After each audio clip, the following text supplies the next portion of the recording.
कोई भी पेशेंट हो, कोई भी बीमारी हो, आप ये देखो जो वाइटल स्टैटिस्टिक्स होते हैं, क्या क्या होते हैं वाइटल?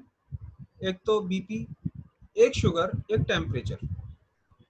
ये तीन बड़ी कॉमन जी। सी चीजें हैं, ये कभी भी गड़बड़ानी नहीं चाहिए। अगर ये गड़बड़ा रही हैं तो फिर आप पेशेंट को हॉस्पिटल के लिए रेफर कर दो। BP, sugar, blood temperature. Pressure, आप सबसे पहले पेशेंट का बीपी, शुगर और टेम्परेचर हमेशा लो।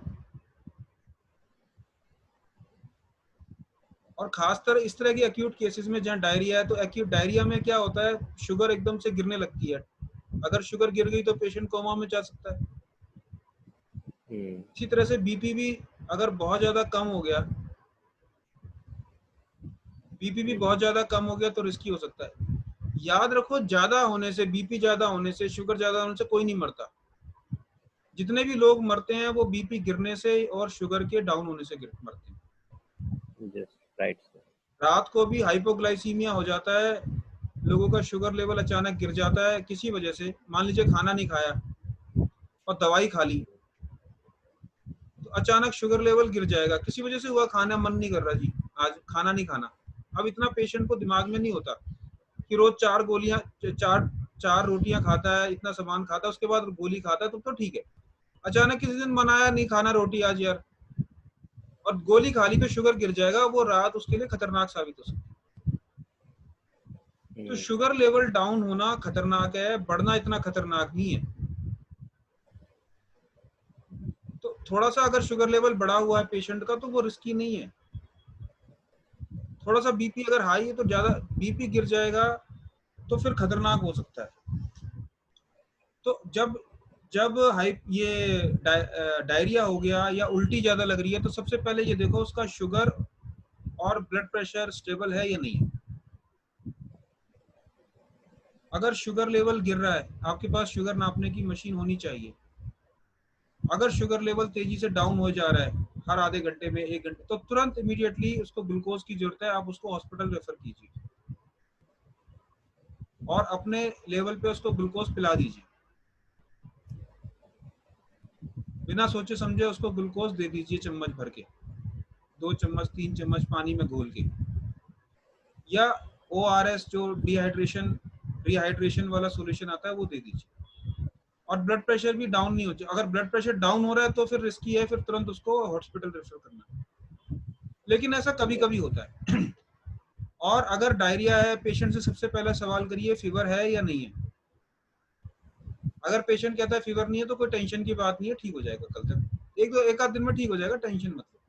अगर फीवर है तो इन्फेक्शन हो गया है, तो पेशेंट के पास चॉइस है, या तो वो एंटीबायोटिक शुरू करे या फिर नेचुरल तरीके से वही फास्टिंग, दही, आराम से धीरे धीरे ठीक होएगा। फीवर हो गया है, इन्फेक्शन हो गया, 4-5 दिन लग जाएंगे। और अगर उसको तसल्ली नहीं है, वो कह रहा है कि, तो उसको फिर रेफर करिए। अगर वो एलोपैथिक दवाई लेना चाहता है, मॉडर्न मेडिसिन के हिसाब से जाए तो उसको कराइए। और अगर उसको पूछिए आपके पास टाइम है, 2 दिन 3 दिन 4 दिन का टाइम है, क्योंकि फीवर हो गया है तो 3 दिन लग जाएंगे, फूड पॉइजनिंग हो गई है, जी। ठीक है। आप समझ गए इसको कैसे मैनेज करना है। अपने यस। लेवल पे बड़े आराम से मैनेज हो जाता है, SP4 लगा के, साथ में डाइट करके। अगर फीवर नहीं है तो वो अगले दिन तक ठीक हो जाएगा। साथ में आप कोई अगर हर्बल फॉर्मूला जानते हैं, जैसे कि जीरा हर्बल है, कोई नुकसान वाली बात तो है नहीं। पेशेंट को 1 चम्मच जीरा चबाने के लिए बोलिए। और भी आपको कोई चीज आती है जिससे आपको लगता है कि बहुत इफेक्टिव है तो वो दे सकते हैं, पर जीरा काफी इफेक्टिव माना जाता है डायरिया। महिपाल जी को तो बहुत नॉलेज है, ये अपना कुछ कंट्रीब्यूशन करेंगे, इस ज्ञान में बढ़ाएंगे हमारे, तो बताएं। दस्त में या डायरिया में कोई और ऐसी चीज महिपाल जी जो आपको लगता है बहुत अच्छी चीज है, तो हमारे सबके ज्ञान वर्धन के लिए आप बता दीजिए। सर आप ही बता दें, हम तो इसी में ज्ञानवर्धन करेंगे। तो जीरा मेरे आपने हिसाब बताया से, हाँ, जीरा बताया आपने, बस हमने ऐड कर लिया ये। जीरा बहुत अच्छी चीज है। 1 चम्मच कच्चा जीरा बिना भुने, हम्म। बिना भुने, और जनरली एक बार के खाने से ही ठीक हो जाता है जनरली, ज्यादातर टाइम। हम्म। तो जब दस्त लगे होंगे बिल्कुल पतले जैसे, वो ठीक हो जाएंगे। फिर वैसे तो बहुत सारी दवाइयाँ आती हैं, तो हम दवाइयों के चक्कर चक्कर में ना पड़ के सिर्फ अगर यही करेंगे हर्बल, तो ज्यादा बेटर है। ठीक है, तो ये डायरिया का SP4 पॉइंट है, बहुत इफेक्टिव पॉइंट है, बड़ा अच्छा पॉइंट है। और इसका लियो कनेक्टिंग पॉइंट ST40 है। ST40 ST40 की पॉइंट की लोकेशन एंकल जॉइंट पे, एंकल जॉइंट पे ST40 होता है। वन फिंगर ब्रेथ टू चल रहा, क्या कह रही है, बोल दे। अच्छा ST40 नो एंकल जॉइंट पे नहीं है, ST38 के साथ ST40 36, 38 और ST38 से लेटरल ऐसे बन के ST38 ST40 लेटरल बिल्कुल उसके साथ में होगा ST40। ST38 किस चीज के लिए सबसे अच्छा, वन फिंगर बिल्कुल ST38 के साथ में आएगा, बिल्कुल ठीक है। ST40 जो है, ST38 ऐसे ऐसे आता है, फिर ऐसे ऊपर जाके फिर ST34 ऐसे आएगा, एक ऐसे बन के एरो बन के, फिर दोनों साथ साथ हैं। 39 ऊपर जाके फिर 40 नीचे आता है। तो इसकी लोकेशन भी देखो अपने आप में एक अलग तरह की कहानी कर रही है। ST40 बिल्कुल ST38 के साथ आता है और ST38 जो है वो कंधे का सबसे अच्छा पॉइंट है और ST40 बहुत अच्छा पॉइंट है।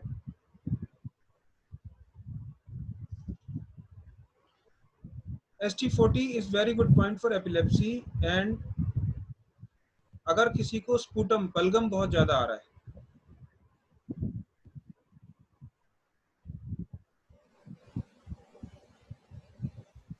एक्यूपंक्चर के हिसाब से stomach is connected with the sputum.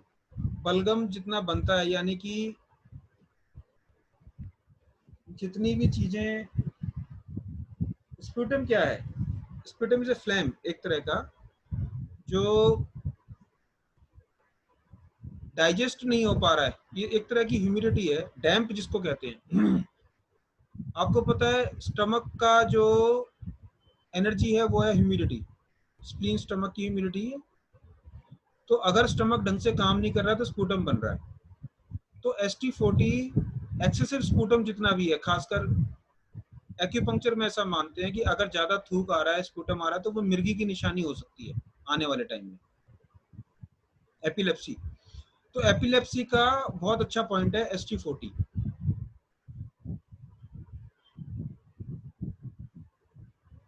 ठीक है,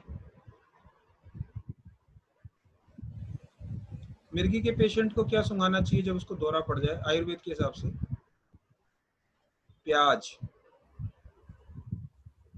हमने तो जूता देखा सर, जूता सुंघाते लोग। जूता इसलिए सुंघाते हैं कि चमड़ा, कोई भी इरिटेटिंग चीज सुंघा दो, इरिटेटिंग मतलब जिससे नाक में इरिटेशन होगी तो दिमाग एकदम एक्टिव हो जाएगा।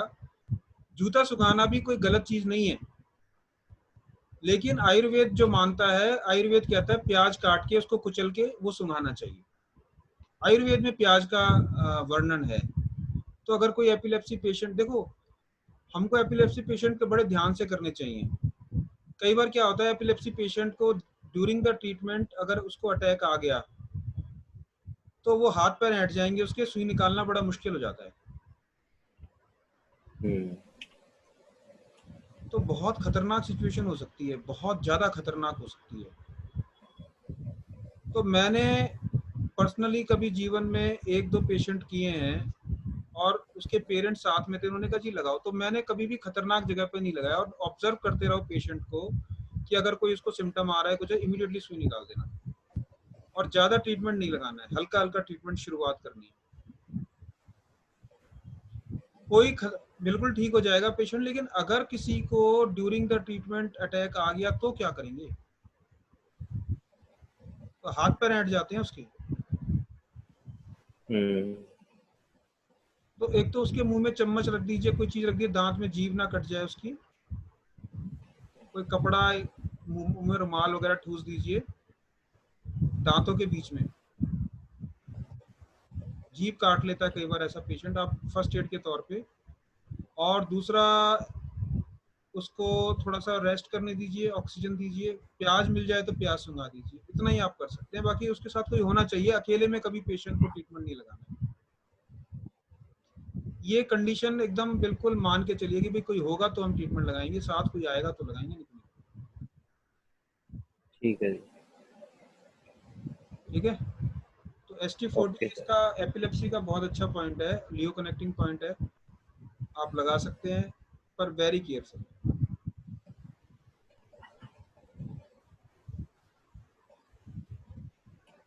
Very very careful. तो आज की जो मुलाकात है वो यहीं पे समाप्त करनी पड़ेगी। आपका कोई क्वेश्चन आए तो हम ले सकते हैं। कोई भी पेशेंट के केस में ना ये वाइटल्स लेना बहुत जरूरी है, शुरू में, बाद में, बीच में। बीपी, शुगर और टेम्परेचर तो खैर नॉर्मल होता है, कोई ऐसी बात नहीं। अगर ज्यादा बीमार है तो फिर टेम्परेचर भी रखिए। आजकल तो खैर कोरोना है, कोरोना खत्म हो जाएगा उसके बाद भी पेशेंट का फीवर का रिकॉर्ड रख लेना चाहिए, किस तरह से डायरिया में किसमें फीवर कम ज्यादा हो रहा है, तो वो बहुत बड़ा इंडिकेशन हो जाता है कि हमारी दवाई, हमारा ट्रीटमेंट कितना चल रहा है, कैसे चल रहा है। अगर फीवर उतर रहा है धीरे धीरे तो फिर उसका जो इन्फेक्शन है वो खत्म हो रहा है ना। कि फीवर नहीं आ रहा अब तो इसका मतलब ठीक हो गया। और अगर खाली डायरिया है तो फिर तो वैसे ठीक हो ही जाएगा, फिर तो कोई बात ही नहीं। तो पेशेंट से पूछ लेना चाहिए भाई फीवर वगैरह तो नहीं आ रहा। फीवर नहीं है तो आप कर ही दोगे, तो कोई दिक्कत नहीं। फीवर है तो फिर तो यार उसको सोचना पड़ेगा क्या कराना चाहता है। नेचुरोपैथी, क्योंकि दो तरह की बीमारी होती हैं, एक फ्रेंडली बीमारी और एक दुश्मन बीमारी। फ्रेंडली बीमारी कौन कौन सी होती है, दोस्त बीमारी कौन कौन सी होती है? फीवर, दस्त, फीवर, लूज मोशन, उल्टी लगना, शरीर पे उल्टी। दाने हो जाना। जो बीमारी अंदर से बाहर की तरफ जा रही है वो अपने साथ बीमारी को भगा रही है, रोग ले जा रही है। वो आदमी डर जाता है, पेशेंट डर जाता है, दस्त हो गए, लेकिन एक्चुअली में उसके अंदर की सारी बीमारियां निकल गई। तो अगर ऐसे में आदमी धैर्य रख ले, 2 दिन 3 दिन आराम कर ले, भाई कमजोरी तो आएगी और क्या होगा, कुछ होगा थोड़ी। पानी पीता रहेगा, नमक खाता रहेगा तो कोई मरेगा थोड़ी। तो सारी बीमारियां खत्म हो जाएंगी उसकी। लेकिन वो तसल्ली नहीं रख पाता, भाई मेरा काम का नुकसान हो रहा है, मेरे को ऑफिस जाना है, मेरे को स्कूल जाना है, तो वो उसको मन में ये रहता है भाई जल्दी से दवाई दो, मेरे को ठीक करो। दूसरा फ्रेंडली बीमारी बुखार है। बुखार अगर धीरे धीरे उतारे आदमी ठंडे की पट्टी रख के 2 दिन में 3 दिन में, तो सारी बीमारियां अंदर की गायब हो जाएंगी। हिप्पोक्रेट ने कहा था give me fever I will cure all disease. तुम मुझे बुखार दो, मैं तुम्हारी सारी बीमारियां ठीक कर दूंगा। ये किसने कहा था? ये फादर ऑफ मेडिसिन, जिसको एलोपैथी वाले डॉक्टर जिसकी कसम खाते हैं, जिसको हिप्पोक्रेटिक ओथ कहते हैं। सब डॉक्टर एक कसम खाते हैं जब डिग्री मिलती है, उस कसम को पढ़िए उसमें क्या लिखा है। आज एक भी डॉक्टर उसको फॉलो नहीं करता। उसमें क्या कहते हैं? प्राइमम नो नोसेयर, सबसे पहले नुकसान नहीं होना चाहिए पेशेंट को। सबसे पहली चीज तो ये फायदा हो नहीं हो, हम नुकसान नहीं करेंगे। प्राइमम नो नोसेयर, सबसे पहले तो प्राइमम, सबसे पहले बात यह है कि किसी भी पेशेंट का नुकसान नहीं होना चाहिए, फायदा हो या ना हो उसको सेकेंडरी बात है। ये आप लोग दिमाग में पल्ले बांध दो ये बात। पेशेंट का नुकसान नहीं करना चाहिए, उसकी बीमारी बढ़ती हुई दिखे भगा दो उसको, हॉस्पिटल जाओ। हमारे हाथ से हम कोई फायदा नहीं कर पा रहे, कोई बात नहीं, जाओ, नुकसान नहीं करना चाहिए। तो हिप्पोक्रेट ने कहा था। तो फीवर इतना इंपॉर्टेंट चीज है, अगर आपको फीवर किसी को होता है तो ये उत्सव मनाइए कि आपकी सारी बीमारी ठीक होगी, ना कभी कैंसर होगा ना कभी कुछ होगा, सब बुखार से ही सब ठीक हो जाएगा। तो इनको फ्रेंडली बीमारी कहते हैं। लेकिन आम आदमी जो है एलोपैथी मतलब इसमें डर जाता है और फिर वो चक्कर। और एक और चीज है डायरिया में, एक और बड़ी अच्छी काम चीज करती है जिंक। जिंक जो है बहुत बढ़िया काम करता है। अगर आप कोई दवाई नहीं भी देना चाहते तो जिंक के कैप्सूल दे देंगे तो भी उससे बहुत फायदा होता है डायरिया। तो आज की हम मुलाकात यहीं पे सीमित करते हैं। लेकिन जिंक का जो रोल है, एक साइंटिफिक एविडेंस है कि अगर आप जिंक देते हैं बच्चों को, खासकर जिंक का सिरप या जिंक कैप्सूल या नेचुरल फॉर्म में जिसमें जिंक होता है वो देख लीजिए, जिसमें होता है उससे डायरिया, जिनको क्रॉनिक डायरिया होता है, कई बच्चों को लगातार महीनों महीनों तक डायरिया चलता रहता है, दिन में कई कई बार वो ऐसे छोटी छोटी पोटी करते हैं, कई बच्चे ऐसे होते हैं। तो उनको आप जिंक दे दीजिए प्रॉपर अच्छे लंबे समय तक, तो ये ठीक हो जाएगा बिना किसी चीज के, ठीक हो जाएगा। जिंक से बिल्कुल श्योर शॉट है, ये एकदम साइंटिफिक एविडेंस है। तो आप पढ़ते रहिए, हंसते रहिए, मुस्कुराते रहिए। कल अगर टाइम मिला तो 7 बजे फिर मिलेंगे। Thank you. है जी, thank you sir. Thank you ji, बहुत बहुत सर, मेरा आपका धन्यवाद। क्वेश्चन है। आपने अपना इतना कीमती समय निकाला और हमारे को अपना कीमती समय दिया, हमारी बातों को इतने ध्यानपूर्वक सुना आपने, इसके लिए आपका बहुत बहुत धन्यवाद। कल 7 बजे मुलाकात करते हैं, तब तक के लिए आज्ञा दीजिए। सर, मेरा एक नमस्कार क्वेश्चन है। सर। हाँ हाँ, क्वेश्चन क्वेश्चन क्वेश्चन, जल्दी जल्दी जल्दी आइए। सर, क्वेश्चन ये है कि अगर हम प्रेग्नेंट हैं, प्रेगनेंसी में हम किसी को एक्यूप्रेशर कर सकते हैं? क्योंकि एक्यूप्रेशर जब हम करते हैं तो हमारे खुद के पॉइंट्स भी दबते हैं। मतलब जो हीलर है, अगर वो प्रेग्नेंट है तो क्या उसको दूसरों को एक्यूप्रेशर करना चाहिए या नहीं करना चाहिए? जी, क्योंकि ये एक्यूपंक्चर तो हम निडल के थ्रू करते हैं, एक्यूप्रेशर कैसे करें? कर सकते हैं या नहीं? ये ऐसा सवाल है जो जिंदगी में पहली बार हमारे सामने आया है। सर, मेरे अब दिमाग इस में था पर कल अब भी, इस बट पर मैं इस पर पूछना भूल विचार गई। करते हैं, इस पर विचार करते हैं। देखो क्या होता है, जो प्रेग्नेंट लेडी है वो बड़ी सेक्रेड है, बड़ी पवित्र है।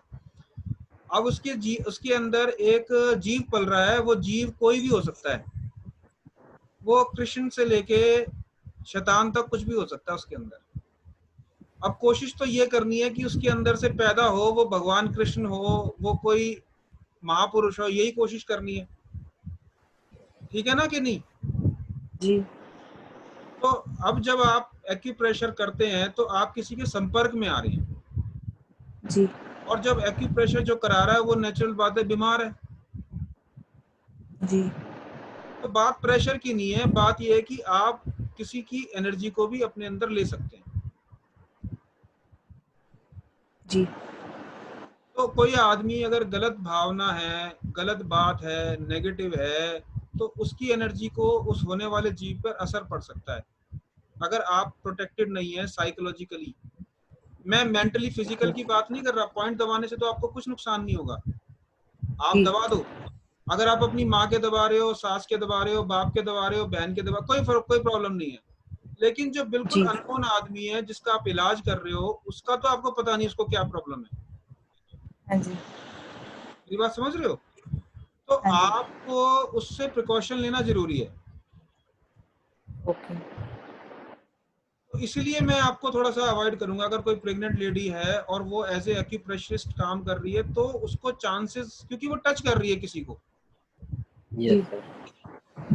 और अगर आप दूर से कुछ कर रहे हो तो बात अलग है। एक्यूपंक्चर में भी अगर आप कहीं टच करते हो तो आप उसकी एनर्जी फील्ड में आ गए। देखो as a acupuncturist, as an acupuncturist, आप मान के चलिए कि आपके और पेशेंट के बीच में एनर्जी एक्सचेंज हो रहा है। तो आप देखेंगे एक्यूपंक्चर करने के बाद कभी कभी थकान हो जाती है, क्योंकि पेशेंट आपकी एनर्जी खाने के लिए बैठा है, वो बीमार है और आप हेल्दी हो तो वो आपकी एनर्जी खाएगा। तो बहुत जरूरी है कि आप पेशेंट को देखने के बाद घर आके नहा लीजिए, और नमक से नहा लीजिए, ताकि सारा जो नेगेटिव कुछ अगर है, देखो कहीं पर भी आप ऑफिस जा रहे हैं, बस में जा रहे हैं, ट्रेन में जा रहे हैं, मेट्रो में जा रहे हैं, हर समय लोग आपको टच कर रहे हैं। जी आप अवॉइड नहीं कर पा रहे अपने आप को, लेकिन जितनी बार भी आपको लोग टच कर रहे हैं या आपके ऑरा में और ऑरा फील्ड में आ रहे हैं, तो वो आपको अफेक्ट कर रहे हैं। आपको पता नहीं फील होता है या नहीं होता। मेरे को तो हाथ मिलाने में बड़ा दर्द दुख होता है, मैं तो हाथ मिलाते हुए बड़ा पता नहीं लग जाता, मेरे हाथों में दर्द आ जाता है। तो ये बड़ा अच्छा हो गया, कोरोना आ गया, लोगों ने हाथ जोड़ना शुरू कर दिया। मैं तो बड़ा दुखी होता हूँ लोगों से हाथ मिला के। मैं तो अपने सब दोस्तों को कह रखा, भाई हाथ वाथ ना मिलाया करो तुम, कोई फॉर्मेलिटी वाला उसी से मिलाएंगे, बाकी से कोई मेरा दोस्त हाथ नहीं मिलाता। मुझे बड़ी परेशानी होती है हाथ मिलाने में, कि कोई आपको टच करता है, अगर वो नेगेटिव है उसके अंदर तो तुरंत एकदम फील हो जाएगा, और पॉजिटिव है तब तो ठीक है। और पॉजिटिव लोगों की संख्या कम है, नेगेटिव की ज्यादा है, वो कुछ विचार अपने नेगेटिव में चल रहे हैं। तो आपके अंदर जो जीव है, या कोई एक्यूप्रेशर लेडी कर रही है, तो उसके अंदर जो जीव है उसको बचाना है। तो उसको अच्छी खबर देनी है, अच्छी बातें सुनानी है, पेशेंट का क्यों बीमारी की बातें उसको देखते रहनी है 24 घंटे। सर एक्चुअली मैंने ये क्वेश्चन इसलिए पूछा क्योंकि आपने कुछ पॉइंट बताए थे ना कि हमें कुछ ऐसे पॉइंट्स हैं जो हमें अवॉइड करने चाहिए प्रेग्नेंट लेडी के नहीं, साथ। मैं इसलिए सिर्फ कह रहा हूँ कि प्रेशर तो आप करोगे दूसरों को, तो आपके हाथ में इतना प्रेशर नहीं पड़ेगा। मेडिकली तो आप कर सकते हो, किसी से पूछोगे तो वो कहेगा कर सकते हैं जी। जी लेकिन आप क्योंकि किसी को टच कर रहे हैं, उसकी एनर्जी को आप टच कर रहे हैं, तो वो एनर्जी आपको अफेक्ट करेगी, आपके बच्चे को अफेक्ट कर सकती है। जी इसलिए अगर आप प्रेग्नेंट हैं तो तब तक अवॉइड करें, घर में कर लीजिए, घर में प्रेशर कर लीजिए, क्योंकि मतलब अपने नोन को कर सकते हैं, अननोन एनर्जी नॉन से नहीं आदमी को कांटेक्ट में पता आना। नहीं वो उसकी नेगेटिव एनर्जी कितनी ज्यादा है जो आपको अफेक्ट, या आपके बच्चे, क्योंकि बच्चा बड़ा सॉफ्ट नेचर है, उसका ऑरा बहुत सॉफ्ट है, तो वो अफेक्ट हो सकता है। मेरे को थोड़ी सी कंफ्यूजन थी, मैंने कहा आपने ये बोला कि पॉइंट्स लगाने नहीं है प्रेग्नेंट लेडी को, तो मुझे ये था कि अगर प्रेशर करेंगी तो शायद उनके खुद के पॉइंट्स भी प्रेस होंगे तो शायद उससे कुछ इम्पैक्ट पड़े। आप मेरी बात को, मेरे ख्याल मैंने बहुत अच्छे तरीके से समझा दिया इसका नहीं, आंसर। अब समझ में आ गया है, अब समझ में आ जिसको गया, मैं समझ में वही आ गया होगा कंफ्यूजन उसको क्लियर समझ हो में गई आ गया होगा।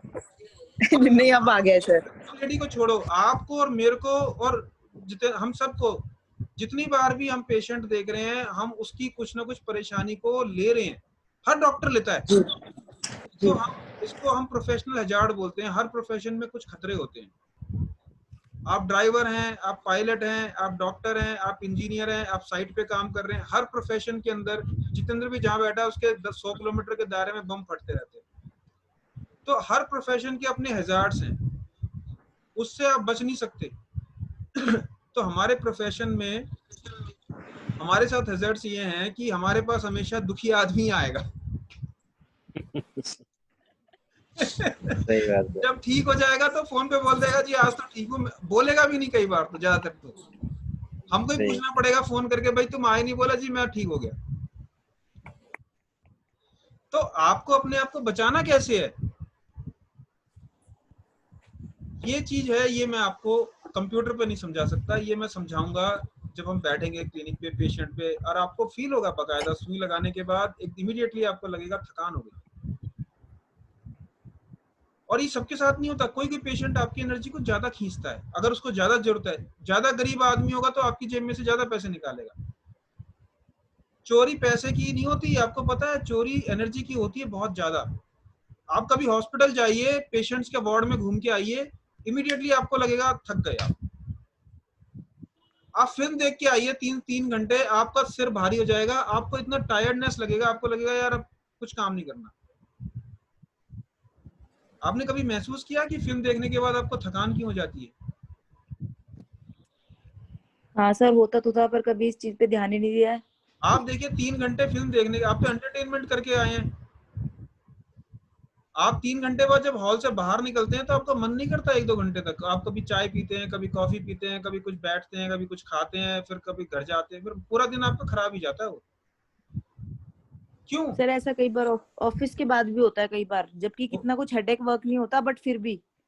वो इसलिए ऐसा होता है कि कोई आदमी आपके पास बैठा है, कोई औरत आसपास बैठी है, वो नेगेटिव है और घर से दुखी है, या कुछ उसके दिमाग में नेगेटिव चल रहा है, वो तो आपकी एनर्जी खींच रही है, जी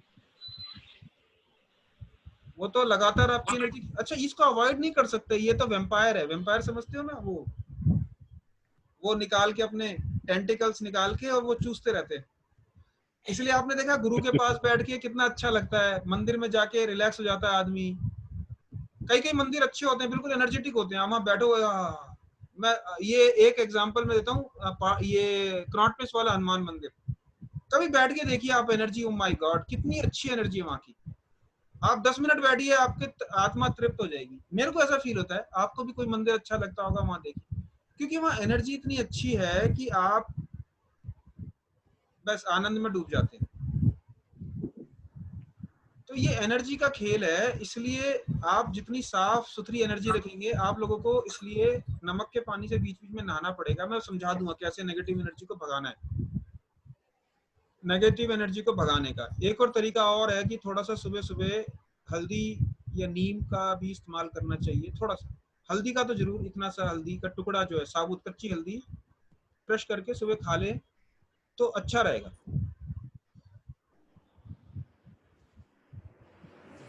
कोई लोग गार्लिक खाते हैं, गार्लिक अच्छी चीज नहीं है। हल्दी बहुत अच्छी चीज है खासकर हीलर्स के लिए। तो वो जितनी भी नेगेटिव एनर्जी हमको आती है वो सब निकल जाती है।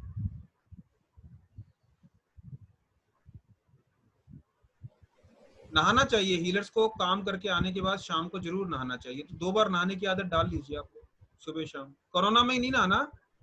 अच्छा, कोरोना में तो आपको कंपलसरी घर जाके नहाना है, ये आप याद रखिए। अगर आप नहीं नहाते हैं घर जाके ऑफिस से आके तो बहुत बड़ी गलती कर रहे हैं आप। और अब आपको एनर्जी का सिस्टम समझ में आ गया, एनर्जी आपको अफेक्ट कर रही है। टाइम काफी हो गया भाई आज। बाय बाय, ओके धन्यवाद। Sir. Bye sir, thank you.